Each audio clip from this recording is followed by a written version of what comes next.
a chamar o Sr. Filipe Costa,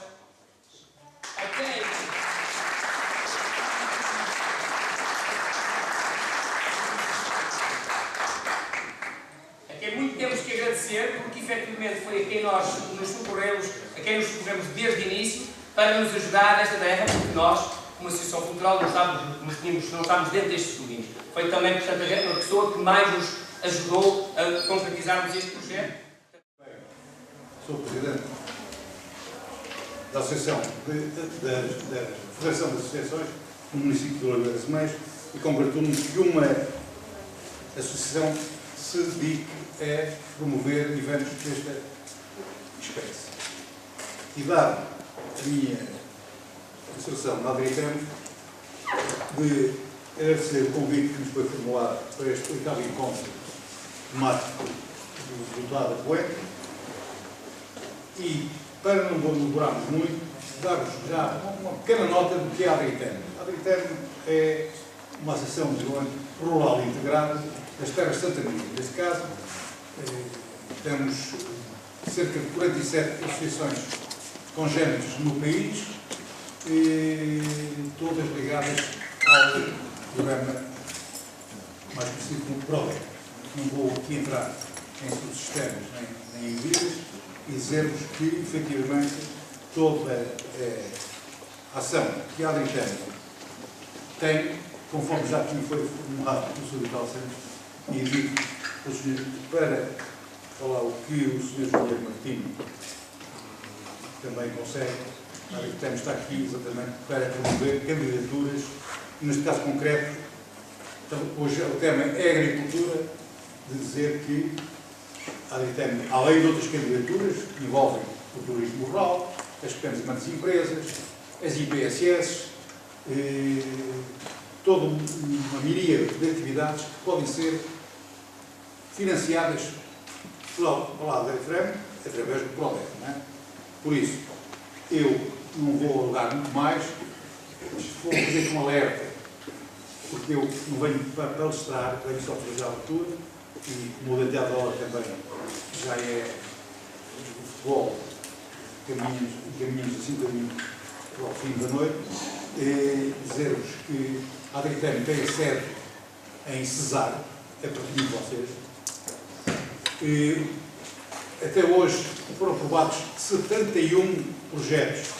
A área da Adritem cobre os municípios de Valongo, Gondomar, Santa Maria da Feira, Oliveira das Meios e Albergaria. Projetos esses que já tiveram financiados e concluídos, num valor total de despesa pública de, quero que ouçam bem, 13 milhões de euros. Santa Maria da Feira e Oliveira das Meias, talvez porque olharam para o projeto de forma diferente, das 71 candidaturas, estes dois municípios apanharam, entre comas, 52.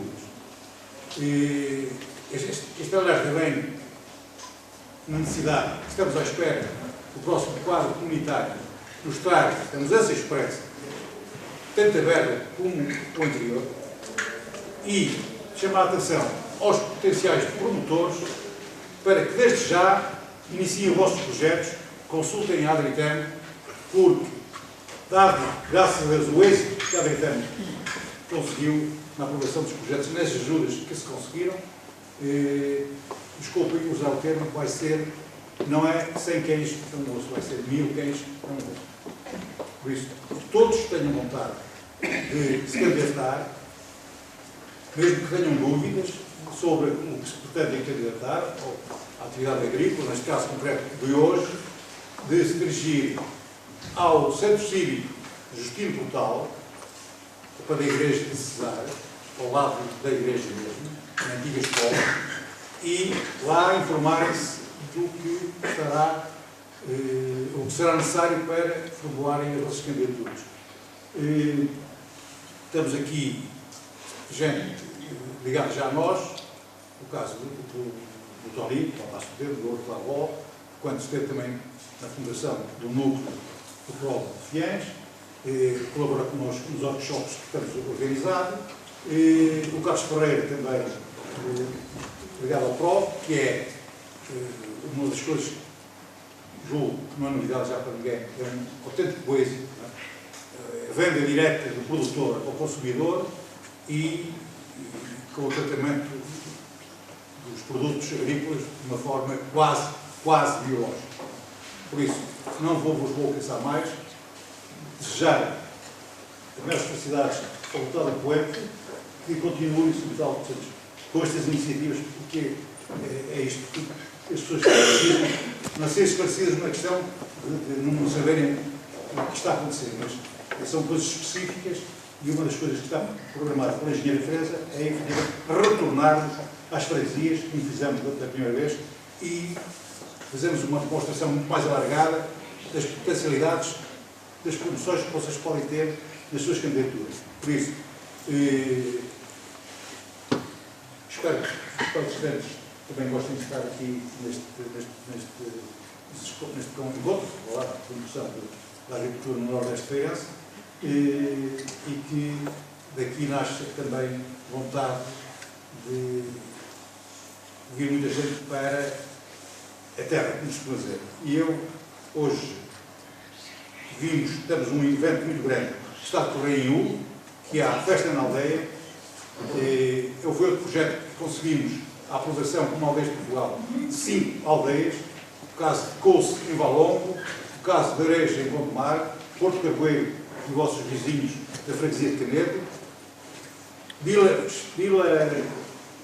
Vilarinho de São Roque em Aldeia Velha, e hoje termina o 5º evento âncora em Ulo, onde a grande maioria do que se está a tratar lá é tudo ligado exatamente à agricultura. Hoje, o Ulo caracteriza-se pelo pão e pelo arroz. Por isso, estão todos convidados amanhã, só amanhã que termina a festa, se quiserem ir a Ulo, há boa comida, a gastronomia que foi resultado do casamento do pão do Ulo com o arroz, e em workshops organizados pelo chefe Rui Paula, que ministrou às senhoras cozinheiras. Por isso, a emenda em Ulo é tudo que diga respeito, logicamente misturado todos os produtos, ao pão do Ulo e ao arroz. Muito obrigado pela vossa presença a todos, aos colegas de mesa, que sejam profícuos os vossos ensinamentos, talvez sempre às ordens também a nível da interna. Muito obrigado.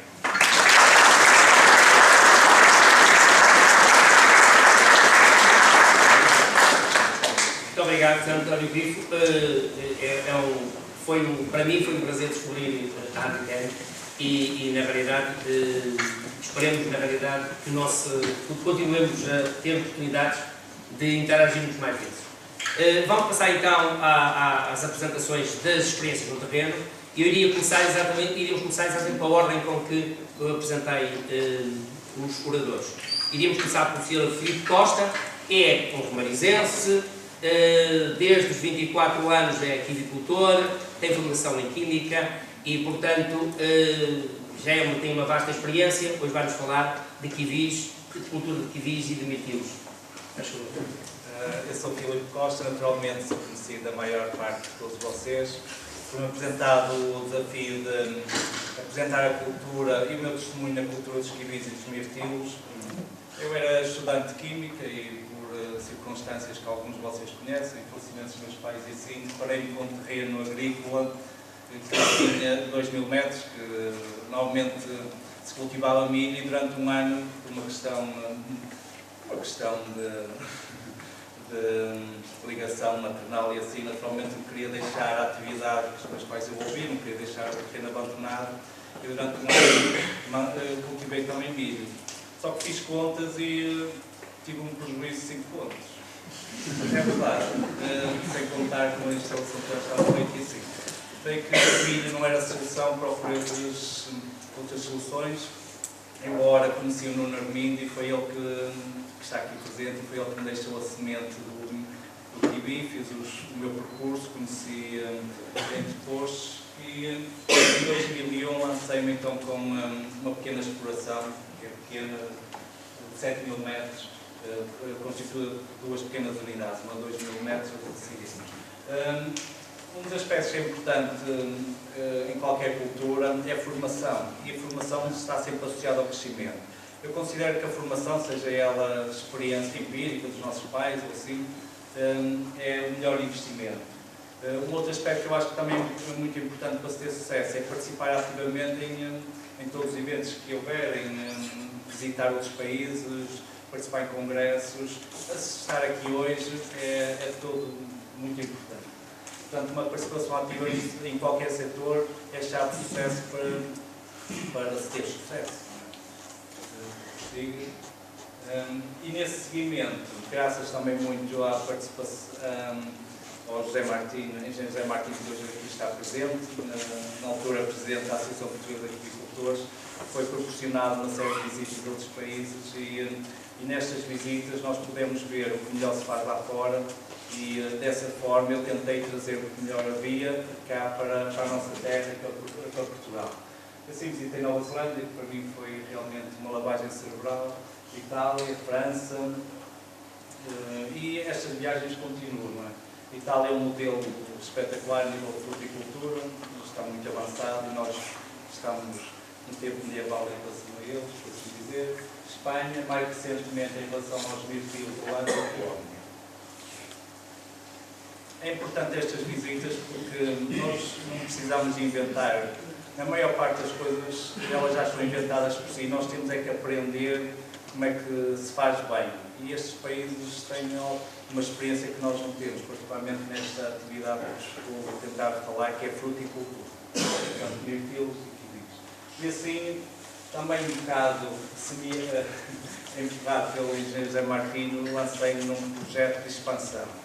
Esse projeto de expansão foi por fases, em Penafiel e Mar Canaveses, ao longo de cerca de 3 anos, plantando 9 hectares numa exploração. Portanto, em três explorações foram plantados 26 hectares.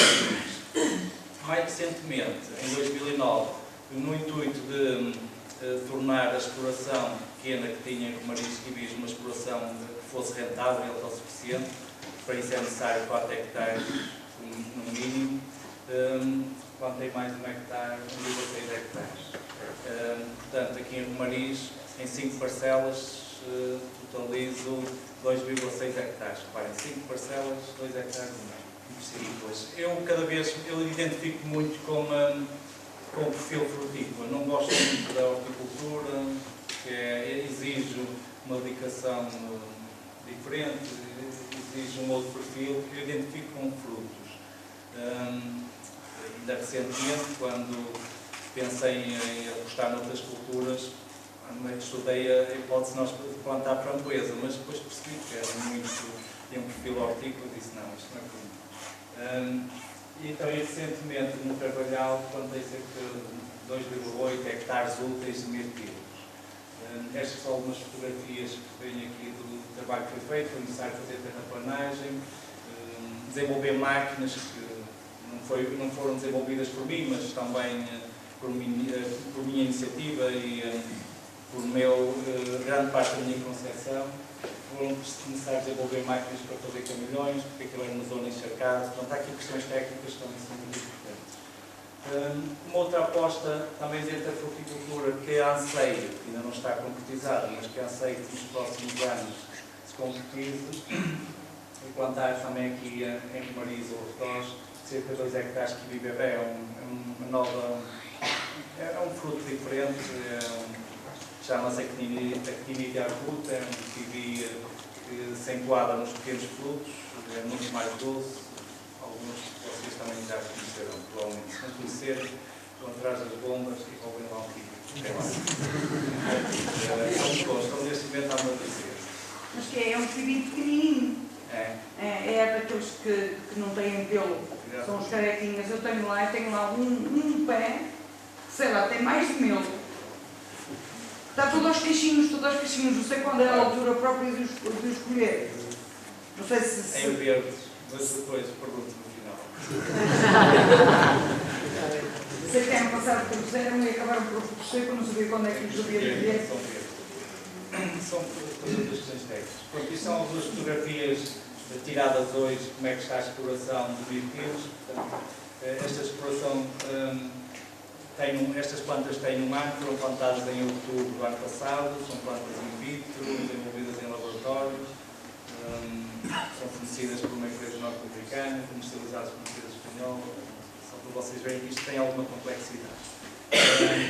As plantas apresentam, até para mim, surpreende um desenvolvimento acima do que eu estava à espera, porque é uma planta de crescimento muito lento, portanto, vamos a ver se a fileira dos kiwis.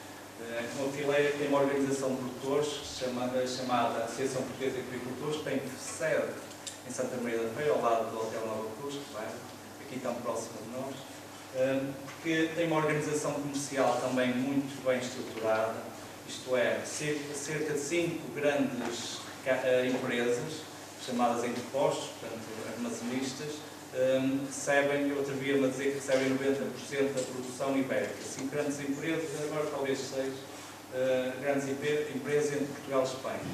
Dessa forma concentra-se a produção e facilita um bocadinho este trabalho aos produtores de comercialização. Isto é, não temos o problema que há na vinha, que existem 200 cooperativas, não, aqui 5 fazem concorrência entre elas e o produtor tem sempre a opção de escolher com qual é que se quer relacionar, se não está bem com um, muda-se para outro. Isso também vai acabar nos próximos anos, mas será cheio.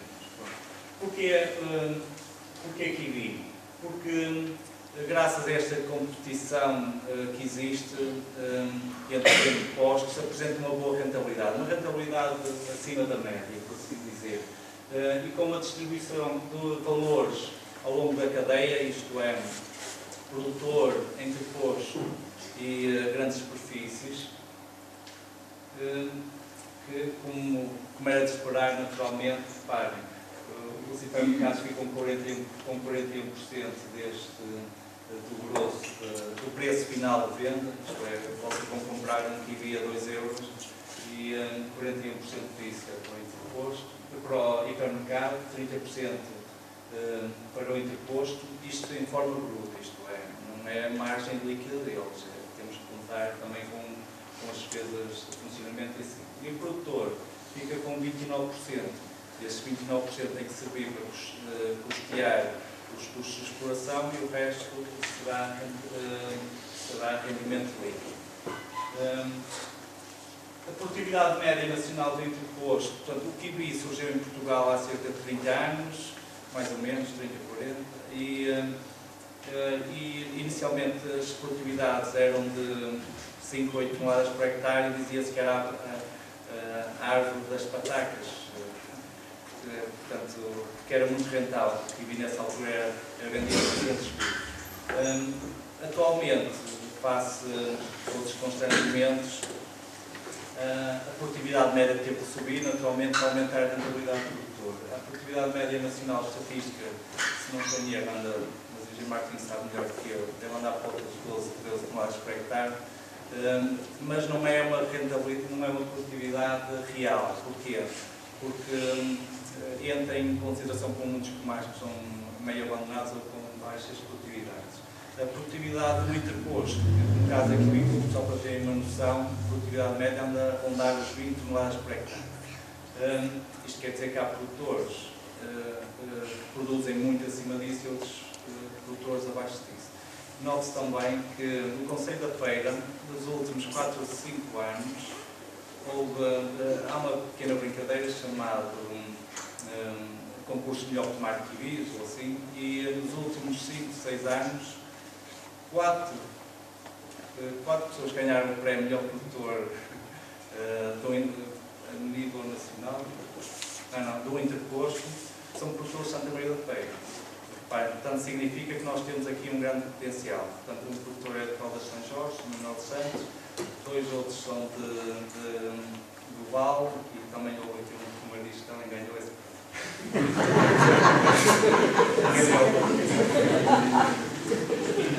Isto para vos dizer que realmente aqui se consegue boas produtividades, acima destas 20 toneladas de média que lhes falei.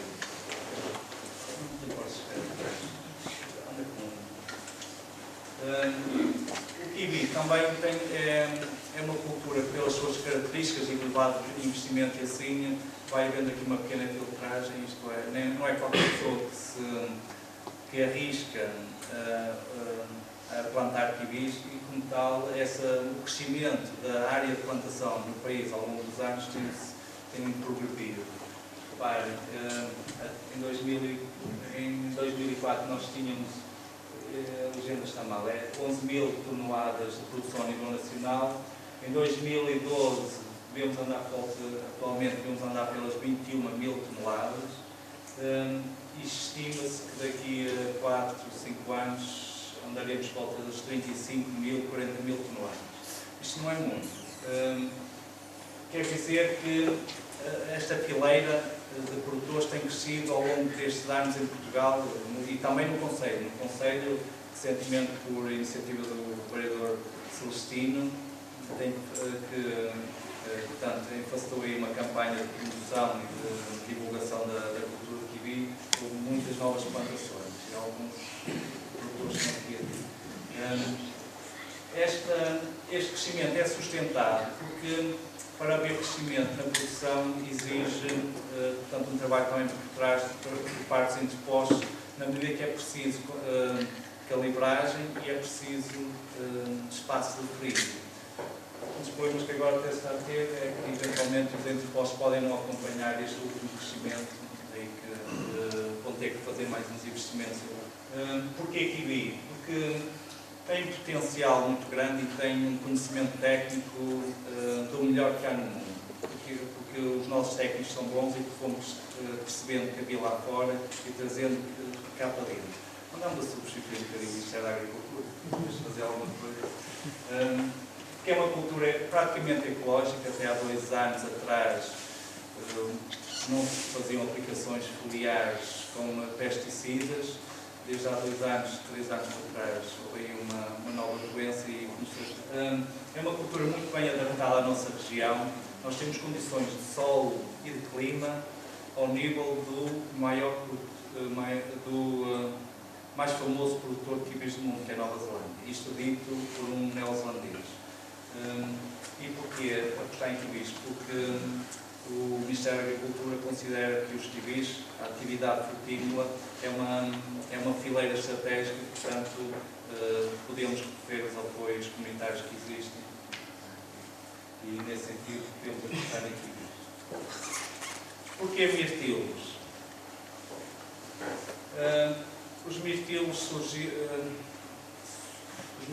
surgiram porque eu tinha um terreno que aluguei que era para kiwis, mas infelizmente o produtor estava perto de um pomar muito afetado com esta nova doença que lhes falei e tive de pensar em outras soluções e os mirtilos pareceram uma boa solução. Como vos disse, está associado ao meu perfil frutícola, mas eu tive que fazer aqui alguma classificação dos pontos fortes e pontos fracos. O meu objetivo é tentar convencê-los de que a fruticultura tem um grande potencial na nossa zona.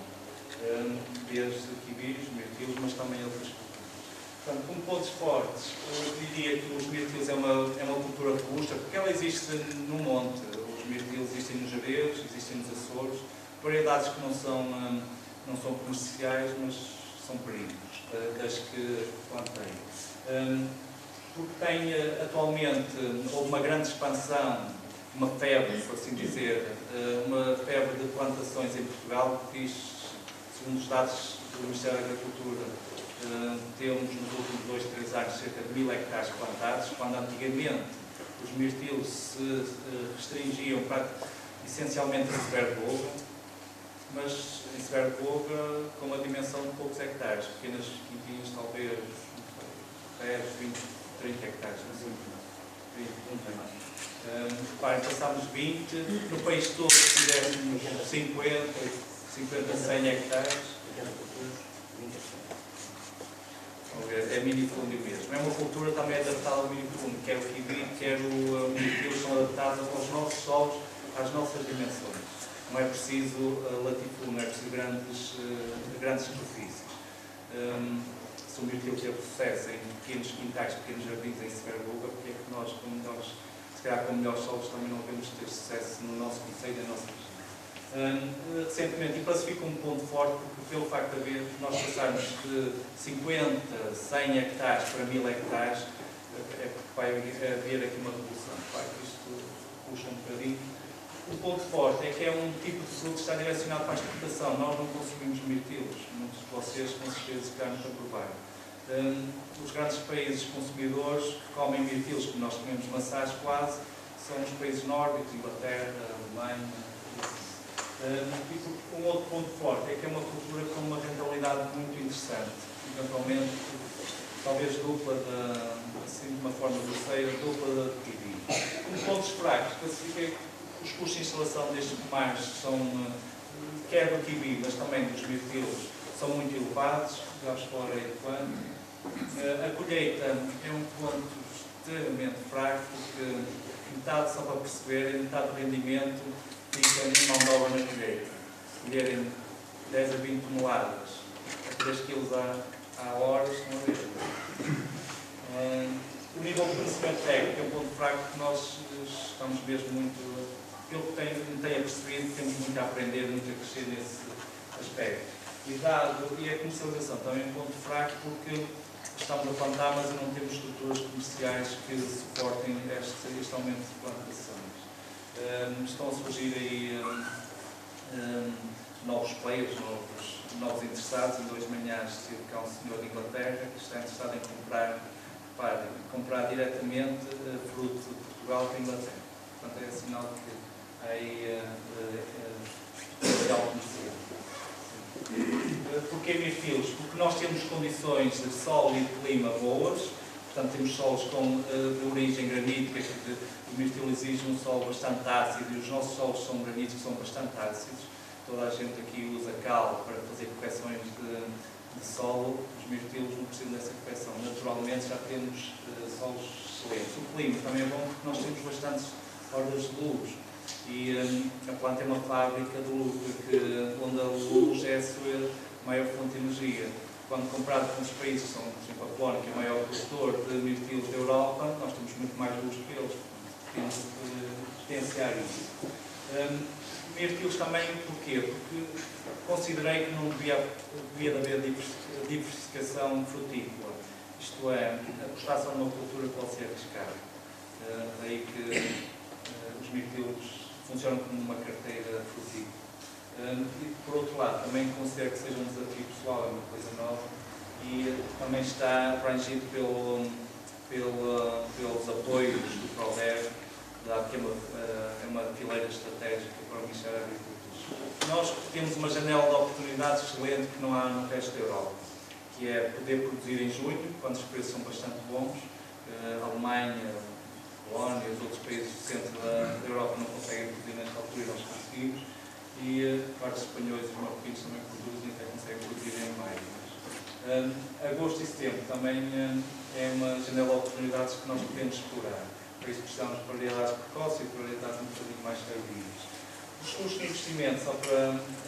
Não vejam isto de uma forma assim muito rígida, são valores assim um bocado grosseiros, mas refletem um bocadinho a realidade. Os custos de investimentos, eu considero que andam entre 40 a 60 mil euros por hectare, podendo ultrapassar. A produtividade, penso, isto para vos dar números, para tentar convencê-los a serem fruticultores, a produtividade andará entre as 10 a 20 toneladas. A realidade é que, por exemplo, em Serra a produtividade é inferior a 10 toneladas por hectare. Mas eu penso que se trabalharmos bem, conseguimos ultrapassar as 10 toneladas por hectare. A rentabilidade bruta, isto é, quanto é que o produtor recebe? Historicamente, nos últimos anos, perguntei qualquer pessoa, recebe-se entre os 4 a 6 euros, dependendo, isto flutua semanalmente, mas se produzimos em junho, recebemos a 6 euros, se produzimos em julho, talvez a 3, ou no início, se calhar nem paga a mão de obra para colher. Quer isto dizer, multiplicando isto, temos rentabilidade de produtos por hectare que andam entre os 40 mil euros e 120 mil euros. Portanto, os custos anuais de exploração, que é um aspecto que tem atenção.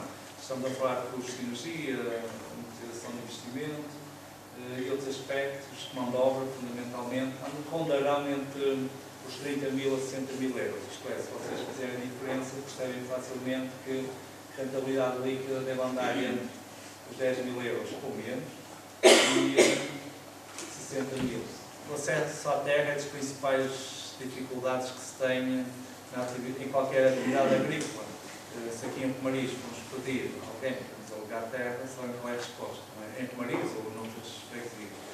As pessoas têm uma noção de propriedade muito enraizada e acham que alugar a terra perdem o direito à propriedade. É um erro. Dado que são culturas que exigem investimentos muito altos, a capacidade financeira, isto de recorrer a financiamento bancário, é muito difícil. Então, há uns anos, se fôssemos ao banco, um banco que pedir dinheiro para a agricultura, eles diziam: olha, esqueça que a agricultura nós não apoiamos. Atualmente, inverteu-se, como a construção civil já não está cá, agora os bancos querem toda força emprestar dinheiro para a agricultura. Ainda bem. O retorno de investimento é muito alargado, isto é, investe-se muito e se paga-se o investimento, para pagar o investimento é necessário cerca de 7 ou 8 anos. É duro, não é como abrir um negócio comercial para o final de um ano ou dois, ou uma atividade hortícola, para o final de um ano ou dois o investimento está pago. Para se ter sucesso nestas coisas é preciso uma busca constante de conhecimento, não podemos ficar no nosso cantinho, é preciso lutar muito, perceber qual é o caminho certo para se ter sucesso. É preciso também uma grande capacidade de inovação e labilidade. Eu chamei labilidade o facto de ter capacidade de mudar de atividade, mudar de cultura com facilidade. E na horticultura isso é um bocado complicado. É preciso uma vontade firme de acreditar e de trabalhar. E por último, considero que, ao contrário do que muita gente pensa, porque até há bem pouco tempo a agricultura era vista com um aspecto muito depreciativo. Eu tenho uns funcionários que me diziam: eu tenho vergonha de dizer que sou agricultor. Eu brincava com eles e dizia: vocês digam que são agricultores, que é mais chique. Isto para dizer que ser-se agricultor é depreciativo, é pior do que antigamente dizer aventuroso, não 1% de todas, até porque ganha bastante. Mas eu considero que a agricultura pode ser uma área de ganho de boa rentabilidade, desde que nós apostemos em áreas que sejam estratégicas, como hoje vamos ouvir aqui os várias pessoas. Obrigado.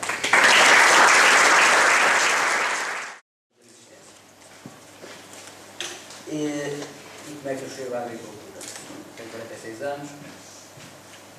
Até há 3 anos atrás era diretor operacional de uma empresa de avicultura, portanto era uma empresa de rações para aves, que simplesmente, passo o termo, eu tratei de estruturar um projeto de objetivo e esse foi o que me fez virar para a agricultura. Conheci o projeto objetivo, não é? Estamos aqui também numa freguesia de Gejo e aí foi a minha entrada para a agricultura. Só que eu, com um hectare nítido, vou tirar todo o uso daqui a 6, 7 anos. Não posso meter-me no frigorífico e não comer, não pagar as contas. E tive que arranjar uma alternativa para complementar a minha atividade. Só um hectare nítido, eu não tinha terrenos, e como o Filipe também diz, é muito difícil obter terrenos por aluguer e então, com um prazo alargado de 15 anos, que é o caso do objetivo, para se ter acesso a este tipo de projetos, de submeter este tipo de projetos ao PRODE, ninguém salários chegaram lá dentro do proprietário e pedir para alugar um terreno mesmo que ele tenha alguma receptividade. Se falar em 15 anos, num contrato de aluguer de 15 anos, eu viro lá com as costas. Tem medo que morrer-se e o terreno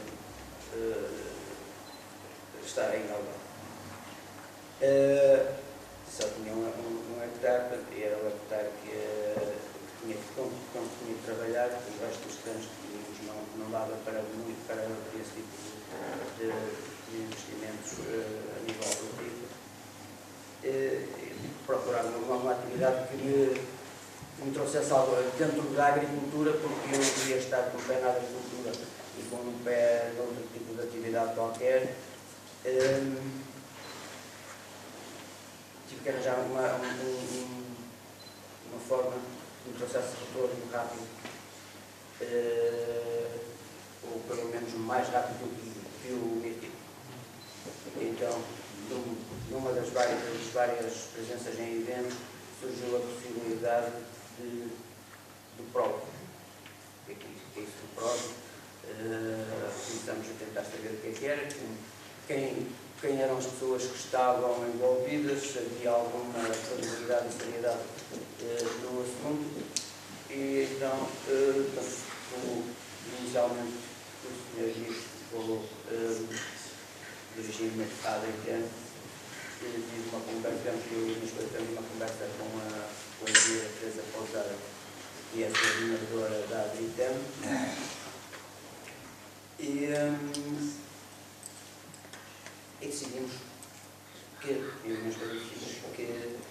poderia ser a saída para a redução dos nossos problemas. O PROV, basicamente, é um projeto financiado pelo PRODEC,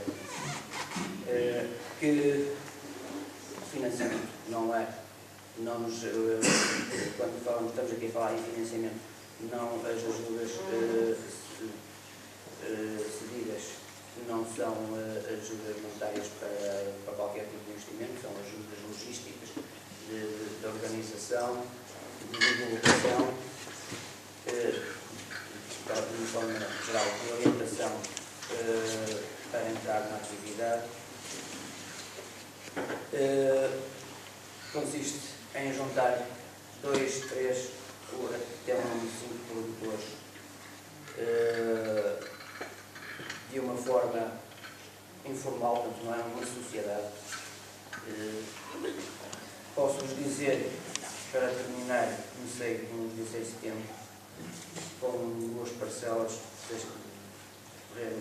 relativamente pequenas, que eu, com 1.500 metros, minha colega do núcleo com 2.000 metros, e eu estou a aumentar a produção para 3.000 metros e penso, pela tal dificuldade em arranjar terrenos, já não tenho mais, mas penso brevemente, no próximo meio ano, ter à volta de 4.500 a 5.000 metros de exploração. Para finalizar, não estou a enriquecer, mas para já pelo menos dá para eu viver sem estar completamente dependente e a mercê do desemprego. Eu sou o desemprego.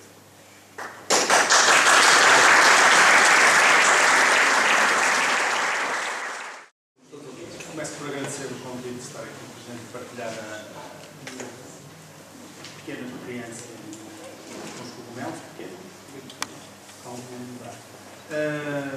para também falar da produção de cogumelos em troncos de madeira. Eu trabalho com cogumelos há cerca de 10 anos já. A agricultura hoje está perfeitamente globalizada e, portanto, quando nós olhamos para um novo negócio agrícola, devemos olhar para isso mesmo, para o negócio. Primeiro perceber quais são, o que é que nós podemos fazer de diferente, onde é que estão as vantagens competitivas na cultura que nós estamos a analisar, para perceber se de facto o céu tem potencial para ser sustentável durante os próximos anos e conseguirmos ter um retorno do investimento que é feito. No caso da produção do shiitake, há 3 vantagens que fazem dela uma oportunidade de negócio, e é por isso que se tem desenvolvido. A primeira das quais tem a ver com a qualidade dos cogumelos produzidos neste método tradicional. O shiitake pode ser produzido, como vimos os cogumelos, o shiitake pode ser produzido industrialmente. Neste caso não, nós estamos a fazer uma produção tradicional em tronco de madeira. Porquê? Porque a qualidade do cogumelo é muito superior à produção industrial e o consumidor reconhece isso. Isso é uma primeira vantagem competitiva. A segunda vantagem competitiva tem a ver com o nosso clima, com a nossa situação geográfica, que nos permite produzir este tipo de cogumelo sem gastarmos dinheiro em energia, portanto nós não climatizamos. Isso defende-nos defende-nos da competição dos países, por exemplo, do leste, já ouvimos falar da Polónia, Romênia e tudo isso, que têm mão de obra e a madeira mais barata do que nós, mas de facto teriam que gastar dinheiro e energia para produzir pelo menos a maior parte de nós. Nós cá em Portugal, sobretudo nas zonas mais litorais e mais amenas, temos de facto condições para produzir praticamente o ano todo. Nós conseguimos produzir este tipo de pinhão desde os 6 graus de temperatura até aos 30. Portanto, isto consegue-se com diferentes variedades para conseguirmos ir respondendo ao São Pedro de acordo, sem gastarmos dinheiro em energia. A terceira vantagem competitiva tem a ver com a proximidade dos mercados. Nós cá em Portugal praticamente não conseguimos este pinhão, estamos a falar de 1.600 kg por semana, estamos a falar em toneladas, portanto não é significativo o consumo caro. E portanto esta produção está orientada para o mercado europeu, que está a ser abastecido maioritariamente pela China, e como isto é um produto bastante precisível, nós temos a vantagem de chegarmos em 3 dias a qualquer sítio da Europa e os chineses demoram como 20, tem que levar. Não me perguntem como é que não chega cá, mas muito bem pode chegar. Não duram 20 dias. Portanto, a oportunidade de negócio nesta cultura está entre estes 3 pilares. A qualidade de comel, o baixo custo de produção derivado da nossa situação geográfica e a proximidade do mercado, neste caso. Depois, existem 2 ou 3 particularidades que têm feito com que nos últimos 2 anos haja grande curiosidade, mais do que isso, grande número de projetos a surgirem nesta área, que tem a ver com o facto de ser uma cultura que necessita muito de áreas bastante pequenas. Aquela estufa que já passou aí tem 1.500 metros, mas conseguem-se fazer explorações em 200 mil metros quadrados, já se consegue fazer uma produção para aplicar relativamente interessante. E, portanto, isso fez com que, neste quadro comunitário, com os apoios ao agricultor, de facto, encaixava bem nestas regiões do norte e do nosso mini-fundo este tipo de cultura. É uma cultura que não necessita do solo, nós precisamos do nosso substrato, é a madeira. Nós não vamos infectar a madeira com o fungo, que se vai alimentar dos nutrientes da madeira durante 3 ou 4 anos, em ciclos sucessivos. E, portanto, não precisamos do terreno, pode não ter nenhum interesse agrícola. Com a necessidade que temos, precisamos de água, bastante água. Estamos a falar de 20 ou 30 metros cúbicos de água por dia para uma produção. Portanto, para falar agora um bocadinho na cultura, já estávamos a falar, o shiitake é um fungo que se alimenta de madeira morta. Atualmente está-se a utilizar, podem-se usar várias madeiras, está-se a utilizar numa escala comercial o eucalipto, pela abundância e pelo custo que tem em madeira, sendo que tradicionalmente tem mais apetência para trabalhar nas esclarecidas, portanto, tudo que seja carvalho, também produz bastante bem. São as duas espécies em que se está a utilizar mais para produzir este tipo de produto. Portanto, é feita a infecção, faz-se uns furinhos na madeira, inoculamos, portanto, pomos um fungo nesse furinho, e a madeira depois fica 6, 7, 8 meses por incubar. Está o fungo a crescer dentro da madeira. A partir desse momento, passado 8, 9, 10 meses, quando a madeira está pronta, somos nós que devemos mandar na produção. Regando os troncos ou mergulhando os troncos em água, nós vamos induzir a frustificação. Passado 4, 5 dias, até 10, 12 dias de inverno, os cogumelos saltam cá para fora. No nosso caso, nós não mergulhamos os troncos, com a regra conseguimos coordenar, e, portanto, a estufa fica orientada para cima. A estufa está orientada por linhas, tem regras, e nós todas as semanas vemos quais são as temperaturas que vamos ter e ligamos a linha correspondente para produzir os cogumelos. Na semana seguinte apanhamos os cogumelos. Quais são os grandes desafios? É uma cultura nova, cá. Portanto, há um déficit técnico bastante grande, portanto, há muitos produtores a surgirem, e a grande dificuldade é de produtores todos pequenos, de uma maneira geral, os fundos também têm mobilizam relativamente depois dos vetores.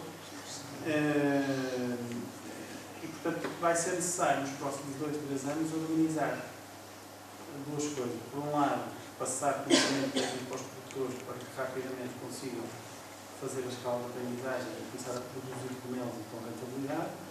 E, por outro lado, organizar todo o escoamento comercial para se conseguir chegar aos mercados de exportação.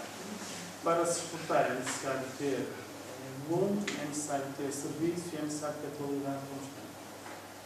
Porque temos aqui variáveis difíceis de conjugar, não é? Por um lado, 200 e 300 produtores, tudo a produzir com a mesma qualidade, a mesma uniformidade, ao mesmo tempo, para conseguir. O desafio é grande. Nós estamos organizados, não falei, nós temos duas produtoras diferentes, NR Nature, que dá o apoio técnico aos produtores, que produz também e madeira já pronta para produzir.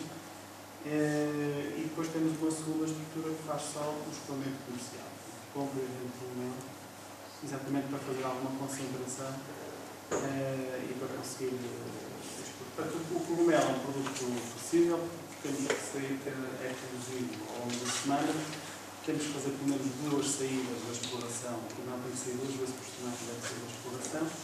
Claro que isso é complicado quando temos uma produção pequena, vamos ter custos logísticos de entrega significativos. Nós tentamos sempre, nas regiões em que estamos a trabalhar, juntar 3 ou 4 produtores, ou 2 ou 3, para depois que eles rapidamente consigam um conjunto para o lado, partilhar experiências e aprender mais. E depois começar a ter logo benefícios no escoamento, ganhar mais volume para facilitar a parte da atuação. Ainda não temos grande volume, vamos ter no próximo neste ano, nos próximos 2 anos, estamos a aumentar o funcionamento. Por favor,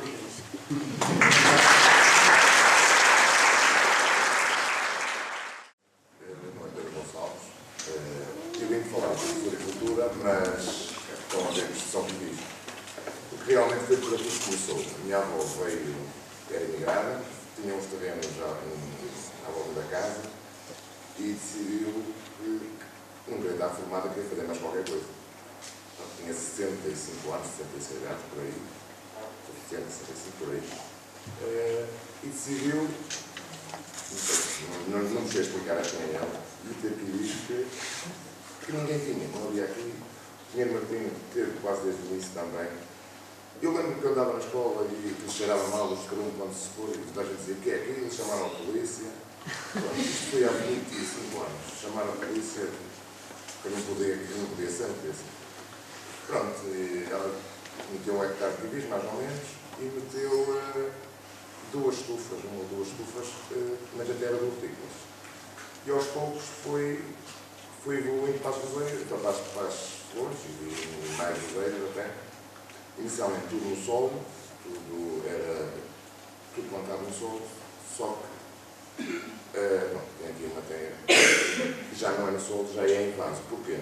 Porque ao fim de cerca de 10 anos, 15 anos, o solo começou a ficar esgotado, então teve que se optar, e a minha avó já na altura com 70 anos, decidiu, estou a ter muitas doenças, tenho que arranjar uma alternativa. E eu também estava a começar a minha vida adulta, não sei muito bem o que é que ia fazer, decidi acompanhá-la. E fomos, ela com 60 anos, eu com 20 anos, para a Holanda. Fomos à Holanda ver e vimos em substrato. Nós, por acaso, não é holandês, decidimos de outra maneira, nós adaptámos ao mercado, ela adaptou-se ao mercado português. Pronto, e então decidimos fazer vasos individuais. Vamos a concluir isto não foi bem assim, não foi em 5 minutos, ela passou por várias fases. Pronto, aqui estou a passar umas imagens atuais, que eu vou explicar mais à frente, o que é isto. Isto é atualmente as nossas estufas. Que eu também tenho um projeto para ou evoluir estas, à parte, mas já com melhores condições, porque pronto, a partir já com essas estufas já têm à volta de 20 anos, 15, 20 anos, já começam a estar ultrapassadas, já temos, mesmo em termos de produção, já não produz tão bem como poderia produzir e tem que produzir com o mercado, com os dias de hoje. O projeto da exploração é a venda de flor de corte e o vaso, que é por isso também para quando passarmos para mesas, portanto, quando saímos do sol, ela decidiu, então vou vender o vaso, consigo ganhar dinheiro das duas formas, quer em flor, quer em vaso, vendendo o vaso individual. Pronto, por isso é que temos cerca de 20 mil roseiras, cerca de 20 variedades, que de outra forma não tinha lógica, porque numa dimensão destas 4 mil metros bastavam 3 ou 4 variedades. É o ideal, na minha opinião. Principalmente as cores vermelho, branco e amarelo, que são as cores que o mercado procura mais, embora nós também tenhamos verdes, cor-de-rosas e outras, até porque vendemos o vaso e precisamos ter mais quantidade, mais variedade. E também temos rosas bicolores, também já devem ter visto aí, tudo bicolores, tricolores, que também são muito apreciados até pela diferença. Que até foi uma história curiosa, foi que nós fomos ao Holanda, quando nós fomos ao Holanda a primeira vez, vimos uma rosa que até teve muito sucesso aqui, tem tido, ainda vende, que é uma rosa vermelha com as pitinhas amarelas. E a minha avó disse, eu gosto muito disto, logo vamos levar. E eu disse, não come nada, que isto é muito feio. E ela, não, não vamos encomendar, isto é muito feio. Pronto, chegamos aqui, realmente, ela encomendou, mandámos vir e realmente aquilo foi um sucesso. Continua a ser muito feio, na minha opinião, mas tem muito sucesso. Também temos, além das roseiras, também, não é só com as roseiras, nós também temos outro tipo de plantas mais sazonal, mais para aquelas alturas de Páscoa, fiéis. E então também precisávamos, para ajudar à venda da roseira, também temos gerbera, inicialmente ela também tinha cravos, também tínhamos cravos. Não dava até sempre a cortar as vezes e era muito complicado a relação, tem mais prejuízo por lucros, vou então dedicar mais à roseira. E também temos algumas tulipas, mas sazonal em poucas quantidades. E também até temos vasos também de morangos, por exemplo, a minha avó também decidiu meter morangos. Pronto, eu pelo menos para sobremesa tenho muitos morangos. E ela vendemos também um vaso, também para o mesmo fim, a venda do vaso. O modo de produção da roseira, agora falando da roseira, é o tema que eu vou falar. Quando o sol ficou ocultado, então decidimos passar em fase, que está em substrato, é inerte, tem que ser, é preciso elevação, aquilo é fibra de coco, basicamente, e tem um bocadinho de leca por baixo que é para ajudar a drenagem, mas depois o alimento vai.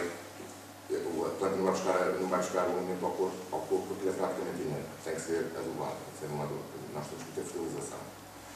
Também utilizamos, isto também foi aprendido em viagens, também quando fomos, por exemplo, ao Holanda, a técnica de dobragem, que era para uma melhor produção, porque nem tudo que vem da planta, nem tudo tem qualidade. Então nós, da planta, nascem 3 ou 4 flores ou 5, e nós 2 ou 3 das mais pequenas deitamos. Fazemos tal técnica de dobragem, não as partimos, dobramos e ficamos com uma ou duas as boas. O que faz também aumenta, se calhar não tanto a quantidade, mas sim a qualidade.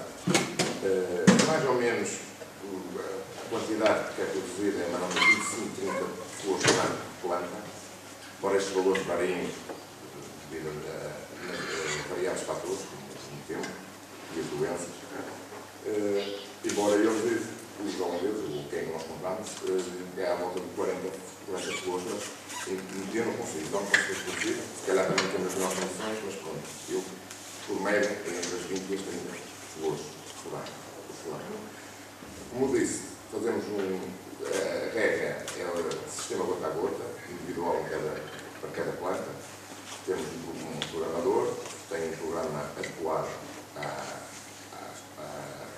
às plantas, às roseiras, volto para a fertilização das roseiras.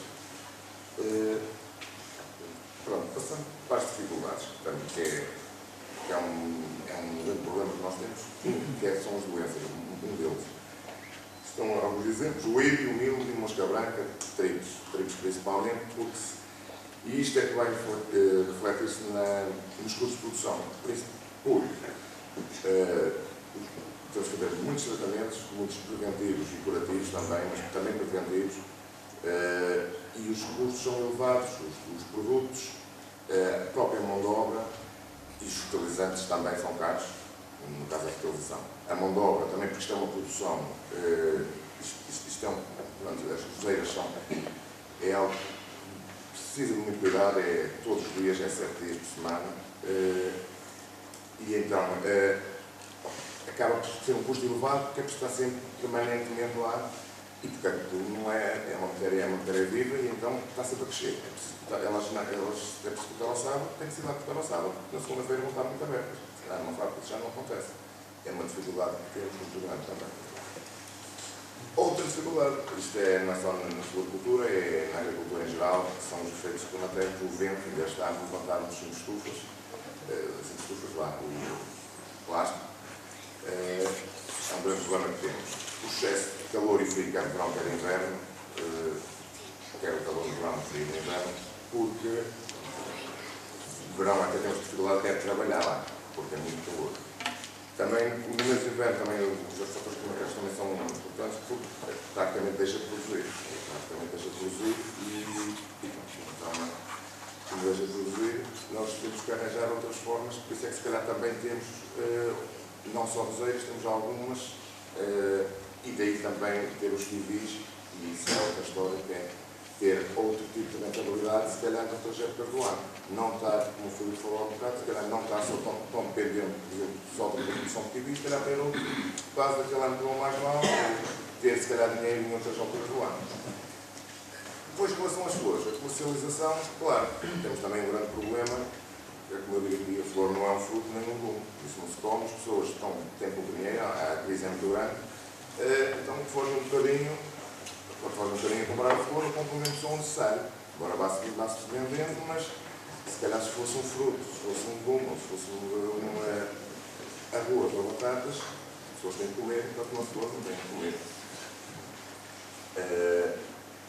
Pedimos também para falar da dimensão ótima na exploração, isto é mais uma opinião pessoal, mas penso que para ser viável, para ser rentável, para uma pessoa poder viver disso, uma área entre 4.000 metros quadrados, acho que seria o ideal. Embora isto, penso que tem que se começar muito devagarinho, se calhar como a minha avó começou, porque, quer em termos de investimento, são investimentos um bocadinho pesados, as áreas também são curtas, não há, é difícil arranjar terrenos na agricultura. E a própria mão de obra é uma área também muito específica, as pessoas não nascem ensinadas, têm que ser ensinadas e têm que ser pessoas com algumas experiências e que saibam trabalhar. Então, quando falamos aqui na dimensão ótima, temos também que falar em todos os aspectos. Estão alguns dos aspectos, o Vivis também tem meio hectare de flor, que ainda não foi para a frente, mas já foi aprovado. E pelos valores que eu tenho, à volta de 300 mil euros. Isto é principalmente na estrutura, que é as estufas, o sistema de rega, o próprio terreno, a terraplanagem e afins, e as próprias plantas.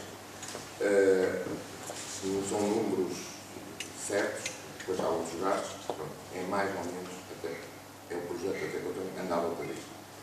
O financiamento, pronto, o Martim vai falar sobre isso, acho que é a pessoa mais indicada, mas pronto, eu fui ao PRODER, no meu caso, jovem empresário. Também existe um programa de pequenos investimentos, acho que penso que eu quero cerca de 25 euros, mas não estou muito tão ao corrente.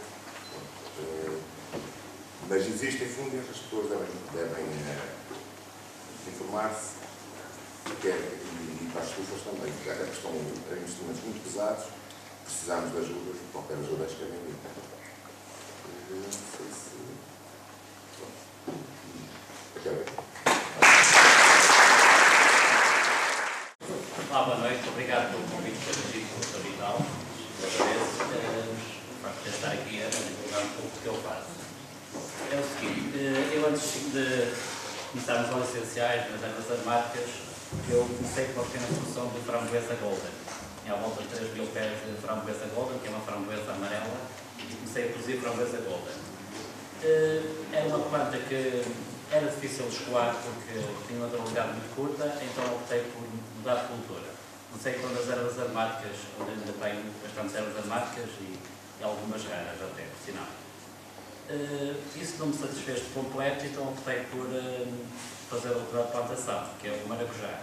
Neste momento tenho 14 variedades de maracujá e estou com uma plantação de 2.600 metros quadrados, 420 pés de maracujá a produzir neste momento. Já plantas com 1 ano e meio. Para além dessa plantação, fiz uma outra plantação que é uma planta nativa que veio da Amazónia, que é uma Aca ceboboiana, que é uma planta que produz uma flor e um fruto. Essa flor é a melhor flor que podemos comer, que é a única planta que é capaz de produzir iodo natural, que é usado para a terapia da tiroide. O fruto é resistente até 23 graus negativos, a planta também, não é? E é um fruto que se apanha em novembro a dezembro. É um fruto que dizem, quem comer aquele fruto não tem gripe. Ainda não sei se é verdade ou não. Ao contrário, saber. É um fruto que custa à volta de 19 euros o quilo. Para além disso, então faço também as compotas, os chás, as ervas aromáticas e os óleos essenciais. Eu vou começar por extrair aqui um óleo. Enquanto eu fico a extrair, eu vou apresentar ali a parte das ervas aromáticas. Então é colocar aqui uma erva aromática ou um chá qualquer que nós queiramos meter aqui dentro. Já sei que se tem que pegar na vassoura na parte final, mas eu neste momento estou a colocar aqui no destilador, estou a colocar aqui uma alfazema pouco royal, onde vou tentar extrair o óleo dela. Isto aqui dentro está relativamente meio de água.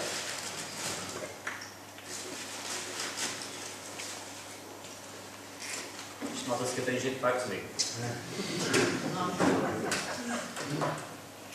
Agora, este processo, eu já fiz uma asneira, mas vou comentar essa asneira. Aqui isto vai entrar em ebulição, é água, quando atingir os 110 graus, a água, o vapor da água vai passar aqui pelas ervas aromáticas, neste caso é a alfazema, e vai libertar o óleo essencial.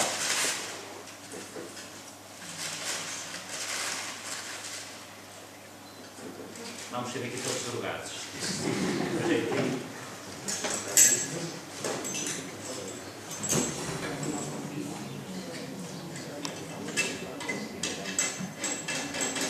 é o processo que pode durar assim 10 minutos. O importante disto aqui é conservar esta água sempre fria, porque o óleo passar daqui para aqui na serpentina, convém estar sempre a baixa temperatura, porque senão o óleo vai evaporar. Então, ao água corrente, ou neste caso, não temos aqui acesso à água corrente, eu trouxe gelo. Vou colocar aqui para que o óleo não se evapore. O óleo depois vai acabar por sair aqui. Portanto, vamos ter aqui óleo para fazer massagens, se alguém precisar. Entretanto, eu vou passar alguns óleos que já foram extraídos. Aqui não é um óleo puro, porque já foi retirado o óleo, mas tem aqui uma água que é do que foi extraído. Eu vou passar, se quiserem cheirar. Isto é um poejo que pode ser usado na cozinha também. E, acima de tudo, é um bom complemento para moscas, formigas e outros insetos.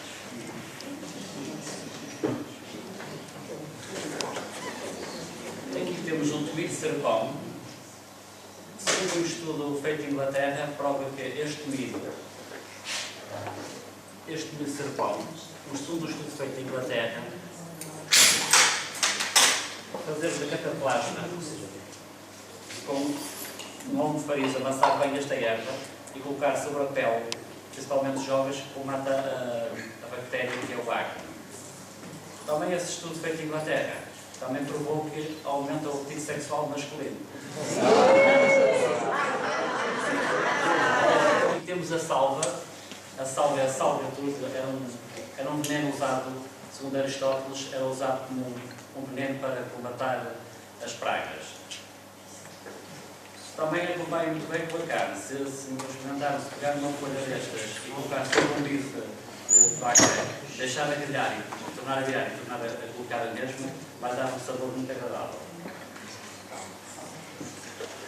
Aqui temos um outro tomilho, só para dizer que tomilhos existem à volta de 128 variedades de tomilho, acho que eu não estou enganado. Este é um tomilho rastejante. Este tomilho aqui está a ser usado portanto, na Suíça está a ser usado, principalmente na Suíça, para baixar a temperatura e conservar também nos telhados. Está a ser aplicado nos telhados estes tomilhos. É um tomilho que não precisa de muita terra e é normalmente um tomilho que rasteja. Está a ser usado como efeito térmico.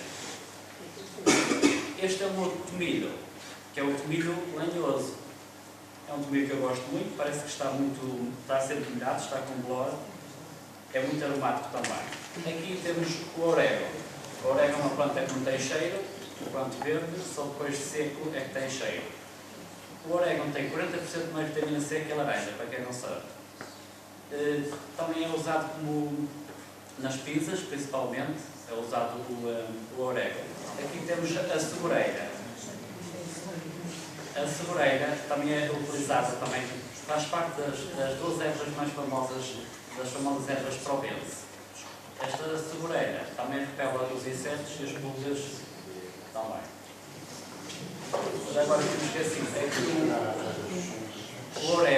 o orégano também funciona entre as 20 ervas estudadas, ficou em terceiro lugar como o antidiabético. Aqui temos uma planta para os animais, principalmente para os animais de peso, no caso das galinhas, que é o absinto. Um ramo de absinto é suficiente para afastar todos os piolhos que existem nas galinhas.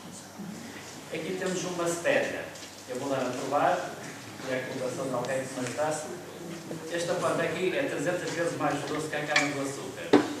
Aqui temos uma hortelã-menta chocolate. Não sei se alguém conhece o chocolate After Eight. Esta é uma menta com sabor a chocolate. Aqui é o hortelã. Na cidreira, aqui temos a cidreira que é muito boa para utilizar nas saladas de fruta. Temos um outro tomilho, que é o tomilho vulgaris, que é específico para usar no tempero de carnes. Este aqui é o tomilho limão, este é o mais utilizado, talvez utilizado também como um chá relaxão, mas também é utilizado principalmente para temperar peixe. Este para carnes, este para peixe. Este é um primo do tomilho limão, só que é um tomilho limão, só que é o golden. Há quem chama o golden e o matizado. Tem umas folhas matizadas. Falando em tomilhos, este é o tomilho que eu mais aprecio e é o tomilho mais raro, um dos mais raros. Chama-se tomilho mastenchinho, ou melhor, é o Belarus, que é o que substitui o sal completo. Sim. Este é o outro tomilho, é um tomilho de laranja, portanto, já aqui tomilho gostoso. Aqui tem outra parte. Ao fim de 5 anos eu consegui propagar. Isto é parecido com maio, mas não é gaio. Esta planta aqui chama-se magi. É a planta que faz um calmo menor. Esta planta veio da Alemanha. Esta planta aqui chama-se tormentilha. Esta planta é pena não estar a ser explorada, porque é uma planta que tem muito poder. Esta tormentilha é uma planta que se encontra com facilidade nas ribeiras. Tem a particularidade que é o seguinte: esta parte de cima é usada para a próstata, é um chá da próstata. A raiz, parecendo uma planta que tem uma pouca raiz, ela tem uma raiz enorme, um nabo bastante forte, que é usado para a diarreia. Antigamente usavam esta raiz para a diarreia. Mesmo nos animais, quando os animais têm diarreia, eles usavam esta raiz. Esta raiz não pode ter contacto com o ferro, tem que ser partida com madeira. Para além disso, eu gosto de ter sempre algumas raridades. Há pessoas que já me conhecem o meu espaço, um dos meus espaços, e eu tenho sempre algumas raridades, tento ter sempre algumas raridades. Desde fino, o sabor a melão com 1,10 m, malaguetas com 40 cm. Este ano, um amigo que tem lá fora arranjou tomate azul, também vem outro tomate, só que eu não tenho passado, que é um tomate rosa, que é anti-câncer, e aqui tem um tomate que é o tomate de pera.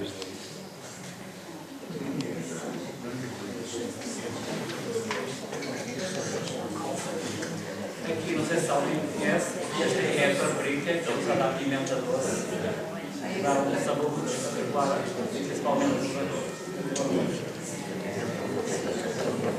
Aqui mais uma raridade, temos aqui um vinho chifrudo, que era o que faltava.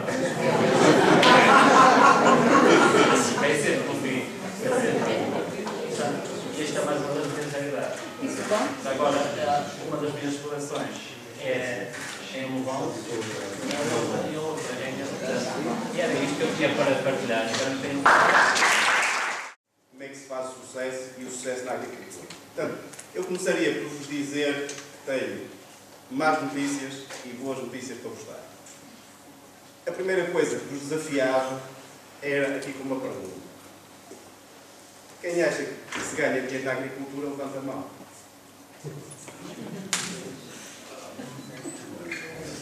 Bom, como que vemos aqui pela nossa amostra, os senhores estão em linha com o que dizem as estatísticas oficiais deste país. Ou seja, a maioria acha que não se ganha dinheiro e é verdade. Ou seja, as estatísticas da agricultura dizem que o produto é 6 mil milhões de euros há 10 anos e está estagnado. E do ponto de vista do seu rendimento líquido, ele cresce 1,5% a 2% ao ano, conforme são os fatores de produção. E estamos a falar de uma coisa que interessa aos economistas, que é aquela coisa que interessa lá para grandes números do país. O que é que isto quer dizer? Quer dizer que a agricultura também tem contribuído para a crise. E, portanto, esta crise económica ou financeira que Portugal tem, a agricultura também ajudou nesse sentido. Mas ajudou não foi por acaso. Foi uma feliz coincidência. Porquê? Porque a primeira coisa para se ganhar dinheiro num negócio é acreditar nele. Se os senhores não acreditam nele, não vão ganhar dinheiro. E essa é a questão-chave. A Dona Glória está ali, tem 83 anos, que eu já conheço sensivelmente há mais de 20. E porquê é que a Dona Glória ganha dinheiro? Porquê é que será? Porque acredita. Se repararem, o Neto, o Pedro, explicou aqui uma coisa que a maioria se calhar não percebeu. Que é uma coisa que se chama cultura hidropónica, que é agricultura sem solo. Quem é que começou com isso? Quem é que foi? Quem começou foi ela. Hã? Foi ela. Com que idade? À volta de 70 anos. A Dona Glória dizia-me há poucos anos, e para mim também confidência da Dona Glória, é que se tivesse uns anos mais nova, investia uns milhões de euros e não precisava dos apoios públicos, dos prodéis, dos agros e ganhava dinheiro. É verdade? Hã? É. E porquê? Porque, em primeiro de tudo, ela acredita na atividade. E, em segundo lugar, tem uma coisa que é chave. Tem perfil para a atividade. Isto é, toda a gente que lá aparece é espremido. A começar por mim, sempre que lá apareço.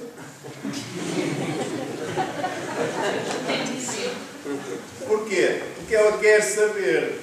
Ela lá em casa tem dificuldade em dizer-se, sabe muito mais que nós somos engenheiros. Porque toda a gente que lá aparece, quer seja engenheiro, quer não seja, quer seja quem quer que seja, ela tem sempre perguntas para fazer. Tem ou não tem? Nem que saiba. Claro. Porquê? Para testar, se nós sabemos, e muitas vezes o que acontece é que as pessoas que não sabem daquela área dão-lhe respostas para problemas que nunca ninguém pensou naquela solução. É verdade ou não? Portanto, esta é a primeira estratégia para o sucesso. Acreditar, ter vontade e saber para onde é que se quer ir. E aqui começam as más notícias. Porquê?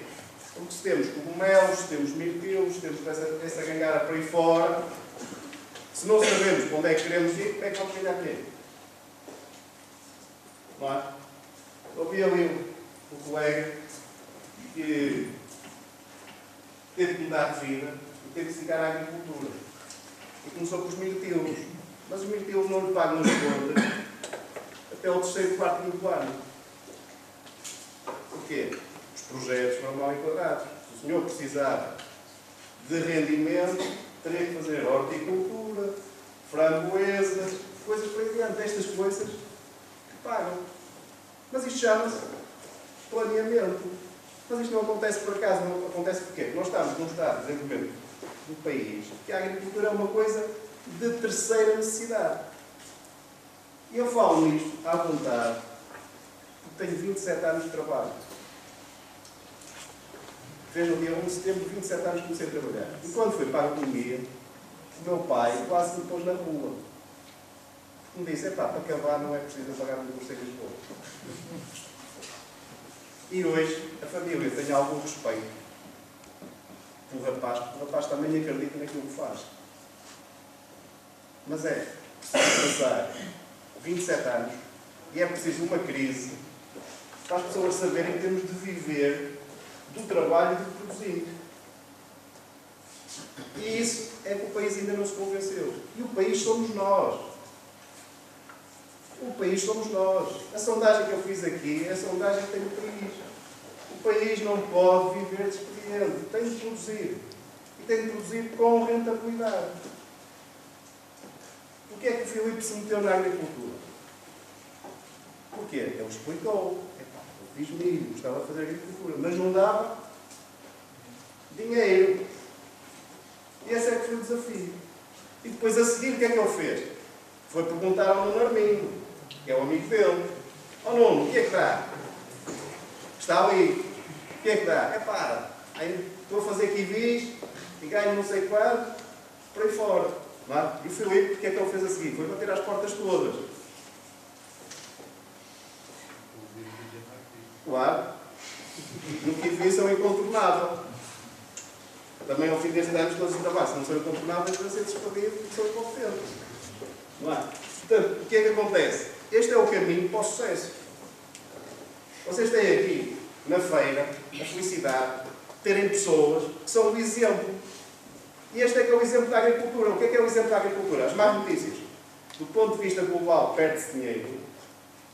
Do ponto de vista micro, se as pessoas acreditarem, fizerem bem, forem à procura de conhecimento, o aplicarem com o trabalho, ganham dinheiro. E tem os exemplos aqui na feira, aqui na sala. Qual é o problema? O problema é que nós não queremos aprender.